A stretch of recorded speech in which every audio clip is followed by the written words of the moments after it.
Every single day, millions of Americans over 70 repeat the same invisible habit. A habit so ordinary, so built into daily life, that nobody questions it. And yet, inside the brain, it is quietly laying the groundwork for one of the most devastating events a human being can experience: a stroke. Not because of genetics, not because of bad luck, because of something you are almost certainly doing right now. Here is what terrifies me. Most strokes after 70 are not random. They are predictable. They are preventable. And the number one trigger is not high blood pressure, not smoking, not even cholesterol. It is a behavioral pattern so deeply embedded in the senior lifestyle that even most doctors never bring it up. That is about to change. Stay with me until the end, because the single most powerful intervention I am going to share today is something a 2021 study published in the Journal of the American Medical Association found reduces stroke risk by up to 47% in adults over 65. 47%. And almost nobody knows about it because there is no pill to sell you alongside it. I am Dr. William Ashford, a physician specialized in senior health with over 15 years of dedicated clinical experience. I have sat with hundreds of patients after their strokes, listening to the same sentence over and over again. "I had no idea, doctor. I felt completely fine." I have also watched patients change their daily habits and completely avoid the fate their family history seemed to predict. What I am about to share goes against the comfortable narrative you have been sold, that strokes just happen, that aging makes them inevitable. I refuse to accept that, and after 15 years, I refuse to stay silent. Here is what is happening inside your brain right now if you are over 70. Your cerebral blood vessels are not the same as they were at 40. The walls have stiffened. The natural cushioning that protects against sudden pressure changes has thinned. Plaques that built up silently over decades are now pressing against spaces that used to be clear. Your brain is more vulnerable than it has ever been. And it does not take a dramatic event to trigger a stroke at this age. It takes repetition. It takes a small, daily insult that compounds over months and years until one morning the dam breaks. The American Stroke Association estimates that someone in the United States has a stroke every 40 seconds, and adults over 65 account for nearly 3/4 of all stroke deaths. But here is the number that should stop you cold. 80% of strokes are preventable. 80%. Which means the vast majority of the people who suffered, who lost their speech, their mobility, their independence, did not have to. The information simply did not reach them in time. That is why this video exists. Before we continue, I am curious. How old are you? In your 60s, 70s, maybe beyond? If you start your morning with coffee before drinking any water, type coffee in the comments below. Let us see how many of us share this habit. You might be surprised. Let us talk about what the science actually says are the most dangerous daily habits driving stroke risk after 70. I am going to walk you through them from least to most dangerous, because by the time we reach the top of this list, I want you to understand not just what to change, but exactly why your body is crying out for that change right now. If this information already seems valuable to you, hit that like button right now. It takes 1 second and it helps this message reach the people who need it most. Habit number 7. Skipping breakfast or going too long without eating in the morning. This one surprises people. After 70, your body's ability to regulate blood glucose during fasting periods becomes significantly less efficient. When you skip breakfast or wait until late morning to eat, your blood sugar drops. When blood sugar drops, your body triggers a stress response. Cortisol rises. Blood pressure spikes briefly but sharply. And it is those repeated morning spikes day after day that silently damage the delicate blood vessels feeding your brain. A study published in Nutrients Journal found that adults over 65 who regularly skipped breakfast had a 36% higher rate of hypertensive episodes in the morning compared to those who ate within an hour of waking. That daily pressure surge is not dramatic enough to send you to the hospital. It is just enough to erode your vascular walls, morning by morning, for years. What to do? Eat something within 60 minutes of waking up. It does not need to be elaborate. A small bowl of oatmeal, 2 eggs, even a banana with a handful of nuts. The goal is to stabilize glucose before your body has time to panic. That simple act alone begins to quiet those early morning pressure surges. Pro tip: Avoid sugary cereals or fruit juices first thing in the morning. They spike glucose fast and crash it equally fast, creating a second wave of stress on your vessels. Habit number 6. Sitting for more than 2 hours without moving. After 70, prolonged sitting is not just bad for your joints, it is a direct cardiovascular risk. When you sit for extended periods, blood naturally pools in your lower legs. Your heart has to work harder to pull that blood back up through the body. And in doing so, the pressure inside your arterial walls rises in a subtle but sustained way. Research published in Frontiers in Aging found that adults who sat for 2 or more hours continuously had measurably higher arterial stiffness readings than those who broke up their sitting with even light movement every 45 minutes. Arterial stiffness is one of the primary risk factors for ischemic stroke, the type that accounts for nearly 87% of all strokes. There is also a clot risk. Blood that sits still in the veins of the lower legs becomes more prone to clotting, and a clot that breaks free and travels to the brain is a stroke. Plain and simple. What to do? Set a timer for every 45 minutes when you are sitting, whether you are watching television, reading, or working on a computer. Stand up, walk to another room, walk to the kitchen and back. Even 30 seconds of movement is enough to restore circulation and reduce that pooling effect. Pro tip: ankle circles and calf raises done while seated take less than a minute and actively pump blood back toward the heart. Do them every time a commercial break starts. Habit number 5. Drinking coffee without water first. Most Americans over 70 start their morning with coffee, which is completely understandable. Caffeine has real cardiovascular benefits at moderate doses. But there is a dangerous sequencing problem that almost no one talks about. When you wake up after 7 or 8 hours of sleep, your body is mildly dehydrated. Your blood is slightly more viscous, more concentrated than normal. If the first thing you do is drink a caffeinated beverage, a natural diuretic, before rehydrating, you compound that viscosity. Thicker blood moves slower. Slower blood is more prone to clotting. Clots that form in a brain already starved for adequate circulation do not announce themselves, they just arrive. A 2020 study in the Journal of Clinical Nutrition found that morning dehydration, combined with immediate caffeine intake, elevated blood viscosity markers by 18% in adults over 65 within the first 2 hours of waking. What to do? Drink a full glass of water before you touch your first cup of coffee. Just 1 glass, 8 ounces. That single habit change begins to thin the blood back to normal morning levels before you introduce caffeine into the equation. It takes 30 seconds. It could save your life. Pro tip: keep a glass of water on your nightstand. When your alarm goes off, drink it before your feet hit the floor. By the time you reach the kitchen and start the coffee machine, you have already protected yourself.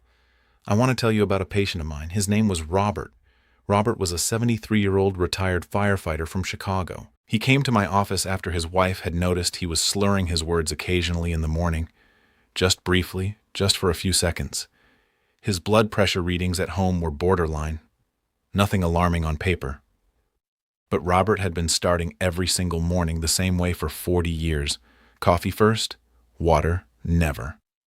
When I explained the viscosity issue, Robert looked at me like I had just told him the sky was green. He said, "Doctor, that is the most obvious thing I have never heard in my life." He made one change: water before coffee, every morning without fail. 4 weeks later, his morning blood pressure readings had dropped an average of 9 points systolic. His wife stopped hearing the slurring. "Doctor," he told me at his follow-up, "I feel sharper in the morning than I have in 10 years. I cannot believe it was the water." This was not a miracle. This was his body finally getting what it needed. And you can experience exactly the same thing. Habit number 4. Habit: sleeping in a room that is too warm. This one is almost never discussed, and it should be. After 70, your body's thermoregulation system becomes less efficient. You feel cold more easily, which means most seniors sleep in warmer rooms, pile on more blankets, and keep the thermostat higher at night. Completely understandable. But here is the problem. Sleeping in excessive heat causes your body to work harder throughout the night to cool itself down. Blood vessels near the skin dilate to release heat.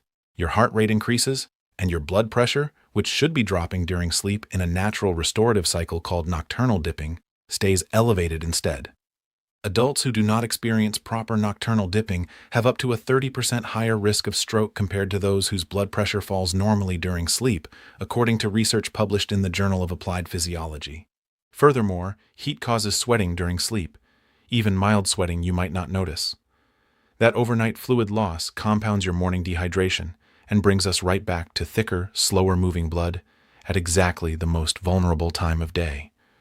What to do? Set your bedroom thermostat between 65 and 68 degrees Fahrenheit at night. Use lighter blankets and layer them so you can remove one if needed. If you are concerned about feeling cold, wear warm socks and light sleep clothing rather than heating the room itself. The goal is to allow your core temperature to drop naturally, which triggers the deepest and most restorative phases of sleep and allows your blood pressure to do what it is supposed to do during the night. Pro tip: a cool bedroom also significantly improves sleep quality independent of stroke risk. Better sleep means better cortisol regulation the next morning, which means lower baseline blood pressure. Every good habit connects. Habit number 3: using too much salt without realizing it. Now, you have heard about salt before. You know sodium raises blood pressure. But here is what most people do not understand. After 70, your kidneys become less efficient at filtering excess sodium from the bloodstream. What a younger person's kidneys clear in a few hours can linger in your system for the better part of a day. That means the same amount of salt that was harmless for you at 50 is now significantly more damaging at 72. And the hidden salt problem is not the salt shaker on your table. Research published in the New England Journal of Medicine identified the top sources of sodium in the American senior diet as bread, deli meats, canned soups, condiments, and restaurant meals. Not the pinch you add to your eggs. The sodium embedded invisibly in foods you consider healthy or neutral. A single can of chicken noodle soup can contain over 800 milligrams of sodium. A turkey sandwich from a deli can hit 1,200 milligrams. And the recommended daily limit for adults over 70 is 1,500 milligrams. You can hit your entire daily limit before noon without ever touching a salt shaker. A 2019 study published in the Journal of the American Medical Association found that adults over 65 who reduced sodium intake by just 500 milligrams per day experienced a measurable reduction in stroke risk within 90 days. Not a dramatic overhaul. Just 500 milligrams. That is roughly the equivalent of eliminating one can of soup or switching from regular to low-sodium bread. What to do? Start reading sodium labels on everything you buy. Look for foods labeled low sodium or no salt added. Replace canned soups with homemade versions or low-sodium alternatives. Use herbs, lemon juice, garlic, and black pepper to season food instead of salt. These are not sacrifices. These are trades that your brain will thank you for. Pro tip: potassium is sodium's natural counterpart in the body. Foods rich in potassium, like bananas, sweet potatoes, avocados, and white beans, actively help your kidneys excrete excess sodium. Increasing potassium while reducing sodium creates a double benefit for blood pressure management. If you are finding this information helpful, before we continue to the top 2 habits on this list, I am asking for 2 simple things. First, subscribe to this channel. My mission is to bring clear, practical health information directly to adults over 60, information that is grounded in science, not in selling you something. Second, share this video. Think about someone in your life who is over 70, a parent, a sibling, a close friend. A simple share could start a conversation that changes everything for them. Please do not wait. Habit number 2, ignoring emotional stress as a physical threat. Here is something the medical community has understood for decades but almost never communicates clearly to patients. Chronic emotional stress is not just uncomfortable. It is biologically destructive to your blood vessels.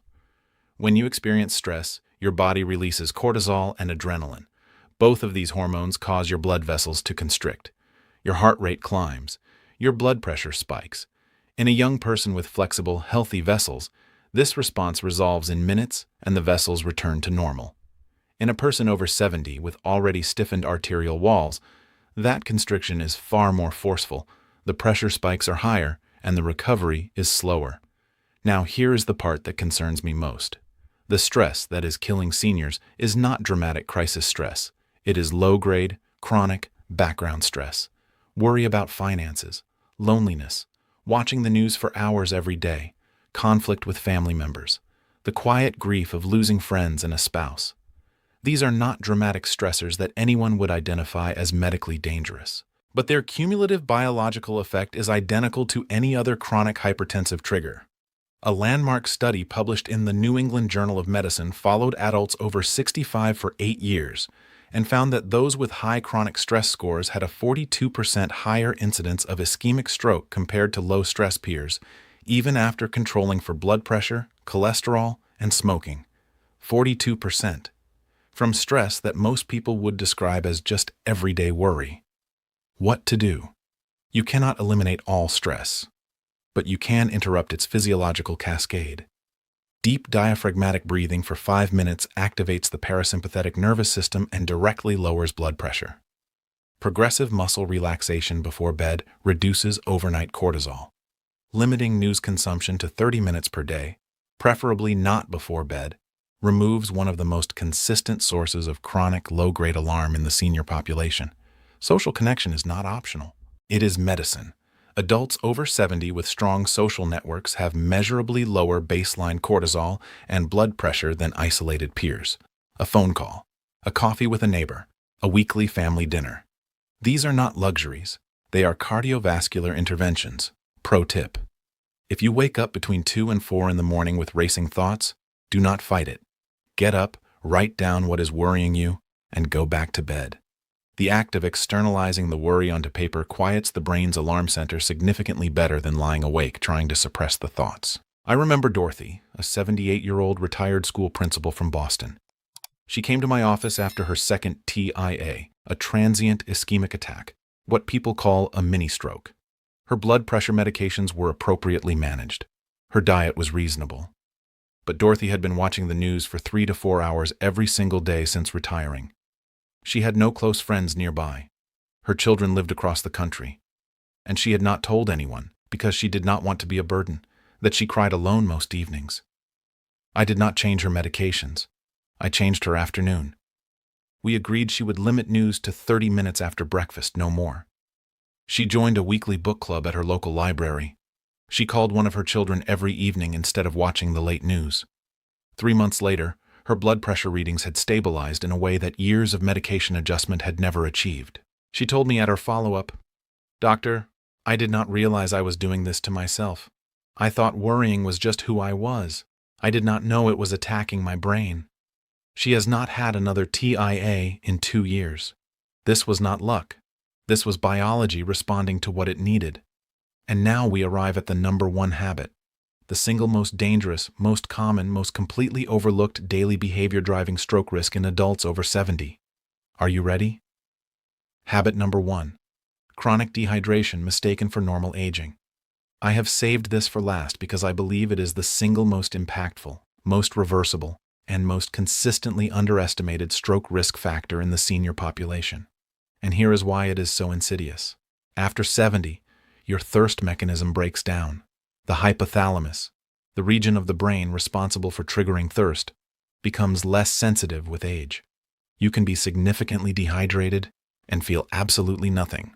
No dry mouth, no thirst. No obvious symptoms, just blood that is thickening, clotting risk rising, blood pressure climbing, and your brain receiving less oxygen with every passing hour.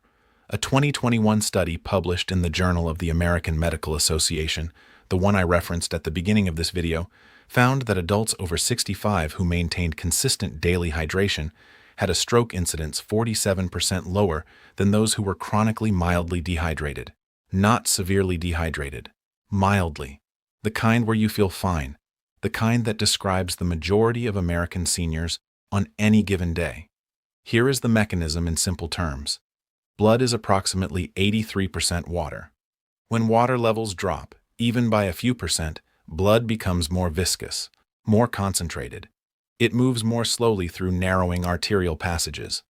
Platelets, the cells responsible for clotting, become more sticky when blood is thick. In vessels already compromised by decades of plaque buildup and arterial stiffness, a small clot forming in a narrowed passage is not a minor event. It is a stroke. Most adults over 70 are drinking between 3 and 5 cups of fluid per day. The target should be 8. That gap, 3 to 5 cups per day, every single day, is quietly eroding brain protection in millions of Americans who have no idea this is happening. And here is where it gets worse. Many seniors deliberately restrict fluids because they worry about nighttime urination. The logic makes complete sense on the surface. Drink less, wake up less. Except what actually happens is that daytime dehydration is so severe by evening that the kidneys desperately try to rebalance fluid levels overnight, which can actually worsen nighttime urination rather than reduce it. Meanwhile, the cumulative daily dehydration is doing its slow damage to the brain. What to do? Drink 8 cups of fluid per day. Not all at once. Spread it across the day. A glass when you wake up. A glass with each meal. A glass mid-morning and mid-afternoon. A glass in the early evening no later than 2 hours before bed. Water is ideal. Herbal teas count. Low-sodium broth counts. Diluted fruit juice counts. Caffeinated beverages do not fully count because they have a mild diuretic effect. For every cup of coffee or caffeinated tea, add an extra half cup of water. Pro tip: use a dedicated water bottle with measurement markings. Set it on your kitchen counter where you will see it constantly. Your goal is to empty and refill it at least twice before dinner. Visual reminders dramatically outperform willpower when it comes to hydration habits in the senior population. I want to tell you about James. James was a 76-year-old retired engineer from Denver. He came to my office with complaints of fatigue, mild dizziness when standing, and what he described as a foggy brain by mid-afternoon. His blood pressure was borderline. His neurological screen was normal. But when I asked him to describe his daily fluid intake, he paused and said, "Honestly, I have maybe 2 cups of coffee in the morning and a glass of water with dinner. 5 cups of fluid on a good day, 3 on a bad one." James was not lazy or careless. He had simply never been told that his thirst signal was no longer reliable. He had no idea that what he experienced as a completely normal afternoon, a little tired, a little foggy, was actually his brain signaling mild oxygen deprivation from thick, slow-moving blood. I gave James one protocol: 8 cups of fluid per day, distributed across the day, with a glass of water as the first thing he consumed every morning. Nothing else changed. 6 weeks later, James came back. He stood straighter. The fog was gone. His mid-afternoon energy was, in his words, like having a decade returned to him. His blood pressure readings had normalized without any medication change. He told me, "Doctor, I cannot believe that something this simple was doing this much damage. Why did nobody ever tell me this?" And that, right there, is exactly why I make these videos, because nobody told him. But I am telling you, right now. Now let me tell you exactly how to implement everything you have just learned. Starting tomorrow morning, before your feet touch the floor, drink the glass of water you placed on your nightstand the night before. 8 ounces. Done. Your blood is already thinner than it was 60 seconds ago. Within the first hour of waking, eat breakfast, something with protein and complex carbohydrates, oatmeal, eggs, whole grain toast. Stabilize your glucose before your body starts to panic. Throughout the morning, set a timer on your phone or watch. Every 45 minutes, stand up and move. Walk to another room. Do 10 calf raises. Do 20 ankle circles. 60 seconds is enough. With every meal, drink a full glass of water, every single meal. Do not wait until you are thirsty, because by the time you feel thirsty at 70, you are already behind in the afternoon. This is your most vulnerable hydration window. Most seniors forget about fluid entirely between lunch and dinner. Keep your water bottle visible. Keep refilling it at bedtime. Cool your room to between 65 and 68 degrees. Remove the evening news. Call someone who matters to you. Write down any worries that are circling in your mind. Let your nervous system wind down before you ask it to sleep. Common mistakes to avoid. First, do not compensate for weeks of dehydration in a single day. Suddenly drinking 12 cups when your kidneys are used to 4 will stress your system. Build up gradually over 5 to 7 days. Second, do not stop your medications because your blood pressure improves. Always discuss any changes with your personal physician. These habits support your treatment. They do not replace it. Third, do not wait until you feel bad to start. The entire point of this video is that the damage from these habits is invisible until it is not. Start today when you still feel fine, because that is exactly when it matters most. Within 3 days of consistent hydration, you will notice clearer thinking in the afternoons and less mid-morning fatigue. Within 1 week, your blood pressure readings will begin to reflect the change, particularly your morning numbers. Within 2 weeks, the combined effect of hydration, movement breaks, and improved sleep temperature will begin to show in your energy, your mood, and your mental sharpness. Within 30 days, your body will have established new baseline conditions that give your brain a fundamentally better environment to function in. Your doctor may notice the difference before you even mention what you changed. Now I want to hear from you. Have you been making any of these habits without realizing it? Have you ever been told by a doctor to simply drink more water and taken it seriously? Share your experience in the comments below. I read every single one. Your story might be exactly what someone else needs to read today. If you believe that simple daily habits can protect your brain, type yes in the comments. If you are still skeptical, type 0. Either way, your response helps other viewers know they are not alone in this. So let us recap what we covered today. 7 silent habits that silently elevate your stroke risk after 70. Skipping breakfast, which spikes morning blood pressure. Prolonged sitting, which thickens blood and stiffens arteries. Coffee before water, which compounds morning dehydration. Sleeping in a warm room, which prevents nocturnal blood pressure dipping. Hidden sodium, which your aging kidneys can no longer filter efficiently. Chronic emotional stress, which constricts blood vessels every single day. And above all, chronic dehydration, the invisible threat that thickens your blood, raises your clotting risk, and robs your brain of oxygen every hour of every day, completely silently, because your thirst signal stopped telling you the truth. You are not broken. Your information was broken. Now it is not. Here is my challenge to you. Commit to these 7 changes for 30 days. Not forever, just 30 days. Track how you feel. Notice your energy in the afternoons. Notice your morning blood pressure numbers. Notice your mental sharpness.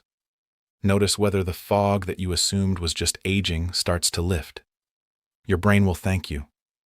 Your independence will thank you. Remember James from Denver. Remember Dorothy from Boston. Remember Robert from Chicago. None of them were sick.